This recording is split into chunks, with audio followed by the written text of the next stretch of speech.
السلام عليكم ورحمة الله وبركاته. الدكتور السعودي عبد الله الحامد كان من الذين يقولون الحق في وجه حكام الباطل، وينتقد سياسات الحكام في السعودية، ويطالب دوما بإصلاحات لصالح الشعب بطريقة سلمية. تم اعتقاله على يد سلطات آل سعود الظالمة قبل 7 سنوات، كما اعتقلوا قبله وبعده الآلاف من العلماء والشيوخ. لم يرحموا سنه وضعف جسده وقلة حيلته، حيث ذاق مرارة السجن فوق مرضه، وحين احتاج لإجراء عملية جراحية رفضوا طلبه، حتى أصيب بجلطة نتيجة الإهمال الطبي فارق على إثرها الحياة. قتله بن سلمان ووالده، كما قتلوا عشرات السعوديين المعارضين لهم، وليس آخرهم خاشقجي وعبد الرحيم الحويطي. افترى آل سعود على الله والعلماء، وتجبروا على أهلنا في بلاد الحرمين، ولكن الله لهم بالمرصاد ولن يطول عقابهم.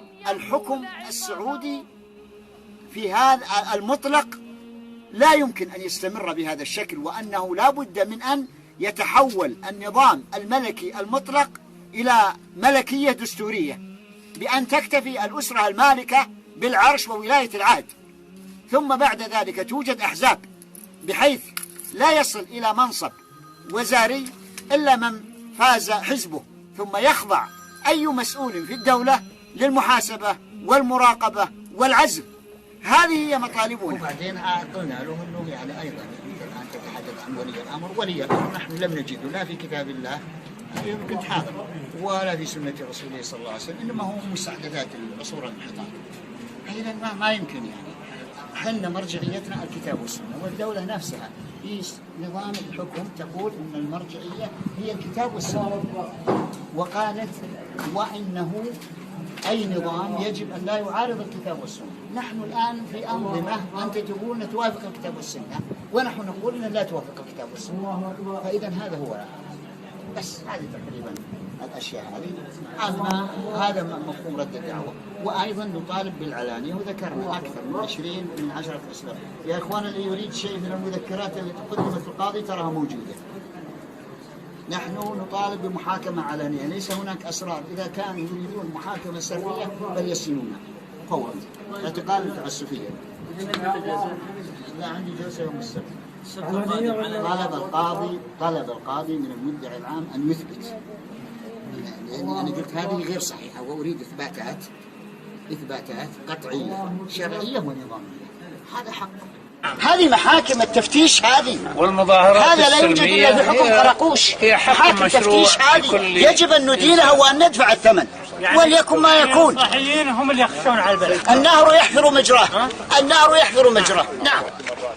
هذه المرة الأخيرة التي اعتقل فيها في عام 2013 حتى الآن كلها محاولات من النظام لإصمات رسالة عبد الله الحامد ولإخفائها، رسالة حقوق الإنسان، رسالة الكرامة، رسالة الدعاوى الدستورية وبناء دولة المؤسسات والحقوق.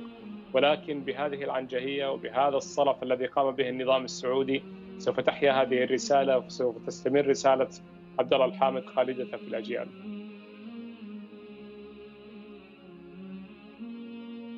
سيد يحيى عصيري، دكتور عبد الله الحامد لم يكن يطالب سوى بالإصلاح السياسي، وكان يؤيده في هذا الطلب عدد من الأمراء، منهم الوليد بن طلال وهو موجود حتى هذه اللحظة. لماذا عوقب الحامد بالسجن 8 مرات متتالية حتى المرة النهائية أو الأخيرة التي سجن فيها عام 2013 ولم يخرج إلا متوفيا داخل السجن بالإهمال الطبي، ولم يعاقب هؤلاء الأمراء؟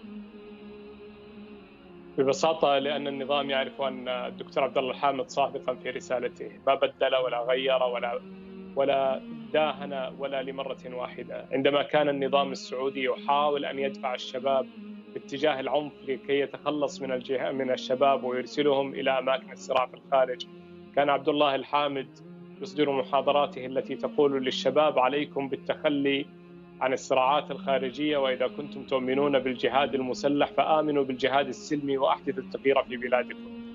كانت هذه دعوى عبد الله الحامد، وكان له معركة طويلة مع الفساد والاستبداد. ولكن صاحب الفساد والاستبداد وهذا النظام الذي لا يستطيع أن يكمل دون فساد ودون استبداد، ولا يمكن أن يتغول بهذا الشكل إلا بهذا الكم الكبير من الاستئثار بالسلطة والاستئثار بالثروة والفساد المالي المستشري والفساد الإداري الرهيب، ومع ذلك مزامنا لذلك قمع رهيب لكل فئات المجتمع. رأى في رسالة عبد الله الحامد تحديا له، ورأى أنها مخاطرة ببقائه الاستبدادي، لذلك شعر أن عبد الله الحامد يشكل خطرا عليه، ولا يرى خطرا كبيرا في بعض الأشخاص الذين قد يدعون الإصلاح مرة ثم يداهنون النظام مرات أخرى، ولا يستشعر خطرا من أولئك الذين قد يحملون السلاح مرة ثم ينحازون إلى متغلب قوي سواء كان النظام أو آخر في مرات أخرى. هو يستشعر الخطر من الذين يدعون إلى مساواة بين الناس، إلى الذين يدعون إلى إشراك للمجتمع، إلى الذين يدعون إلى رقابة شعبية حقيقية على أداء السلطات، لأنه بمثل هذه المشاركة الشعبية لن يستطيع هذا النظام المستبد الدكتاتوري القمعي في الاستمرار. لذلك هو رأى عبد الله الحامد ورسالته خطرا عليه. الدكتور عبد الله الحامد كان يدعو إلى الإصلاح السياسي، وعندما قبض عليه بتأسيس حركة حسم عام 2013 لم نعرف حتى هذه اللحظة ما هي التهم التي وجهت إليه وعلى أي أساس تم سجنه كل هذه السنوات. وعلى الرغم من ذلك حتى عندما مات لم نسمع من النظام السعودي أي تبرير أو أي تعليق على ما حدث مع دكتور عبد الله الحامد. كيف ترى ذلك؟ أرى ذلك أن هذا النظام يخاف من عبد الله الحامد، ويخاف من فكرة الحرية ومن روادها، ويخشى منهم أحياء وأمواتا. أنا لا أستبعد أن يصدر النظام بيانا هزيلا ليقول أن عبد الله الحامد مات بسبب المرض. أنا لا أستبعد أن النظام يتملص من جرائمه مرة تلو أخرى بطرق سخيفة لم تعد تنطلي على أحد أيا كان. لقد سقطت وتهاوت رواية النظام السعودي منذ أن قام باغتيال جمال خاشقجي رحمه الله، ثم اعترف بتلك الجريمة البشعة ليعلم العالم أنه نظام دموي، نظام قاتل، نظام لا يهمه أن تزهق الأرواح وأن يذهب الناس في سبيل أن يبقى هذا النظام برؤيته العنجهية وباستكباره وباستبداده. لذلك لا يظن النظام ولا يظن أحد أن عبد الله الحامد الآن وبعد أن قضى تلك السنوات الطويلة في السجون مرات تلو مرات، لا يظن أن هذا الإرث من عبد الله الحامد سوف ينتهي، بل هذا الإرث سوف يدوم وسوف يدوم طويلا، لأنها رسالة خالدة، رسالة رصينة. كان يحاول النظام طوال فترة بقائه أن يفرق المجتمع، وهذا ما استطاع أن يفعله لفترات طويلة بزرع الطائفية والكراهية والعنصرية والطبقية، حتى الكراهية بين الشعب السعودي ولكن وبقية الشعوب المجاورة. سيد يحيى نعم، ابقى معي دقيقة واحدة، أعود إليك بعد قليل.